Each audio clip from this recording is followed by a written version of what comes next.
se a gente não fica esperando muito do PT, né?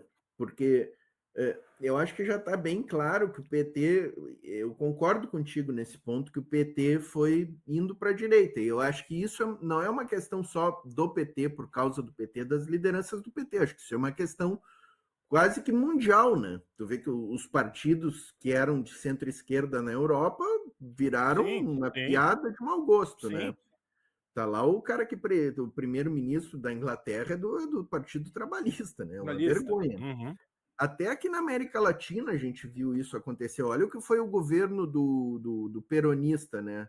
Sim. Depois do Macri ali, o Alberto Fernandes, né? Foi um fiasco. Se a gente reclama do governo Lula aqui, gente, o Não, governo mas eu do tô Alberto falando disso porque a Fernandes, gente né? estava falando do governo Lula, saca? Eu É, acho que a gente tem que avançar muito para além disso. mas Muito aí para a além minha, disso. a minha questão é a seguinte, ó. O nosso grande problema não é a fragilidade dos sindicatos, dos movimentos sociais e até dos partidos, vamos colocar, Aí, né? ó, vamos lá. Por que a gente cobra tanto do PT? Nós que não somos do PT. Cadê o PCB? Cadê os partidos da esquerda radical? O Não, P, entendeu? Por mas que aí eu esses vou te. partidos não conseguem crescer? Né? Por que os Aí, sindicatos não. Por que não existe uma grande campanha de mobilização, por exemplo, da jornada 6 por 1, do fim da cobrança de impostos, isenção de impostos para os trabalhadores? Por que esses grandes movimentos sociais não conseguem fazer isso que a gente precisa, que é povo na rua, que é mobilização? Por que a gente sempre fica esperando botando a mas culpa aí no que tá. Lula, entendeu? Eu, O eu, eu, Lula, eu não, só, eu só não para acho que a gente fechar, tenha que. Ah, só para desculpa, vai. fechar aqui, o Uhum, Lula, eu e tu, que eu sou marxista, tu também, a gente sabe para que serve o Estado, né, na uhum. democracia liberal, né? E o Lula é presidente dentro Cara, o Brasil, depois dos Estados Unidos, é o grande modelo da democracia liberal, é onde a burguesia mais tomou conta do Com Estado. certeza. Depois, né? Depois dos Estados Unidos, eu acho que então, e o Lula administra isso aí, né? É o comitê de organização da burguesia, né? Já dizia o Karl Marx, né? E o Lula está ali administrando essa bagaça aí. Então, eu fico assim, a minha grande questão é o seguinte, ó, por que a gente cobra tanto do Lula? A gente sabe que dali não vai vir, entendeu? Por que É. a Ah, esquerda não consegue, sabe, a esquerda parece que quer que o Lula seja o que ele não vai ser, o que o PT seja o que o PT não vai ser. E parece que fica nessa e não cria a alternativa que a gente precisa, a alternativa mais uhum. à esquerda, efetivamente, né? Esse que é o meu que eu Mas, fico. Portinho, vocês estão Fala, falando assim Celso. de movimentos e tal, que o PT levar para a rua. Mas quem levava as pessoas para a rua não era o PT, era a CUT. O caminhão era da CUT, tudo era da Essa é a minha CUT. A questão, né? CUT, quando acabou com a reforma sindical, a CUT perdeu 80%, 90% da arrecadação, tem que pagar os funcionários, as pessoas que fazem as coisas ali dentro, ou seja, ela acabou ficando, dá para dizer, fisiológica. Não quero ofender a CUT, muito pelo contrário, eu acho a Sim, CUT sim, sim, entendo o que você está maravilhosa, falando. mas aquela história, sem condições materiais, cara, não se faz porra nenhuma, cara. Sem o caminhão de som, sem o gerador, sem propaganda na Globo. Adianta eu e tu fazer propaganda aqui na Voz Trabalhadora, vamos chamar o pessoal para reclamar da 6 por 1, vamos se reunir É, lá na essa Praça que é a minha 15. Aí questão. eu, tu e mais um, dois. Então não é assim, né, cara? Sabe? Sem É, dinheiro, sem armas, não se faz revolução, cara, não. Não existe não, mas esse o que. negócio Mas, aí, sabe? Esperar a boa vontade do PT. Cadê o resto? Cadê o resto dos partidos? Cadê? Assim, mas ó, eu. até diz assim, ó, tá, Hum, não tem o PT, não tem ninguém para botar no lugar do Lula. Tá, então a Dilma não serve, o Haddad não serve, tudo bem.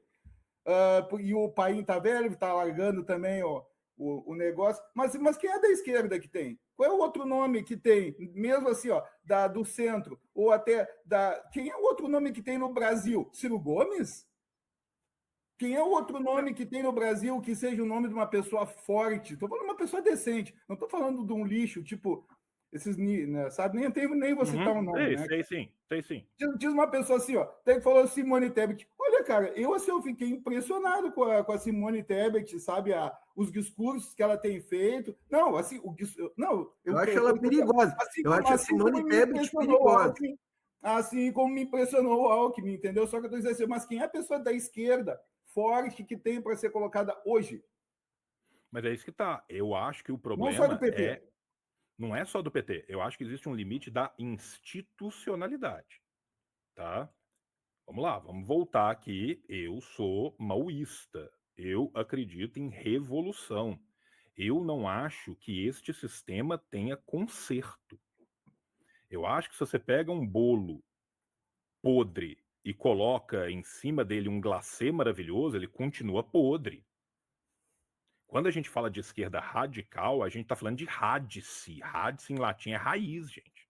É buscar a raiz do problema. O problema dessa árvore não está em suas folhas. O problema dessa árvore não está nos seus frutos. O problema dessa árvore está na sua raiz. Primeira coisa. Indo um pouco além. O que acontece? A gente, de fato, passou por campanhas massivas de destruição das bases nas quais os trabalhadores se organizavam. E não é de hoje, não. Isso é uma coisa histórica de longa duração. Ataque a sindicatos não vem de hoje. Ataque a sindicatos vem do final da década de 70. Antes disso, inclusive, na ditadura brasileira. Mas eu estou falando assim, se a gente for pensar internacionalmente, ataque a sindicatos, ele vem com o neoliberalismo na década de 70. Nós estamos falando de 50 anos continuados de ataques. Nós estamos falando de uma militância que foi pulverizada quando a gente teve o colapso da União Soviética, a queda do leste e tudo mais. E a gente está falando de uma reconstrução que é transgeracional e que vem alcançando números que são pequenos globalmente, mas que são grandes quando comparados com o que eles eram antes. É a mesma coisa. Quando eu comparo o governo do Bolsonaro com o governo do Lula, meu irmão, eu quero viver 12 bilhões de anos de governo de Lula. Se a minha escolha fosse Bolsonaro e Lula o resto da vida, dá um jeito de empalhar o homem em posição de ataque e bota ele lá na frente. Sabe? Eu não estou falando disso. O que eu estou falando aqui? Você pega não um é do partido voto igual. nulo, então, João. Tu não é do voto nulo. Não, Tem eu não gente aí do tô. voto nulo. Eu não estou falando disso. Eu estou falando assim, que essa não é a questão que está sendo discutida. Eu acho que é uma questão de fundo que é muito mais importante que essa. Qual seja? Se a gente for falar nos partidos da esquerda eleitoral, da esquerda que estão registrados no TSE, a UP é um dos partidos que mais vem crescendo no Brasil em números absolutos. Sim. O crescimento da UP é gigantesco. E tu encontra as pessoas nas ruas, nos lugares que tu vai, nos Você eventos. encontra as pessoas na rua, você encontra os eventos, você tem uma pessoal gurizada jovem, ali, isso você que é tem gente, importante. pessoal jovem. E é um número de crescimento que É. nenhum outro partido registrado no TSE tem análogo. Só que é óbvio que quando você vai pensar no modelo burguês, o modelo é feito para alijar o partido pequeno do acesso à representatividade.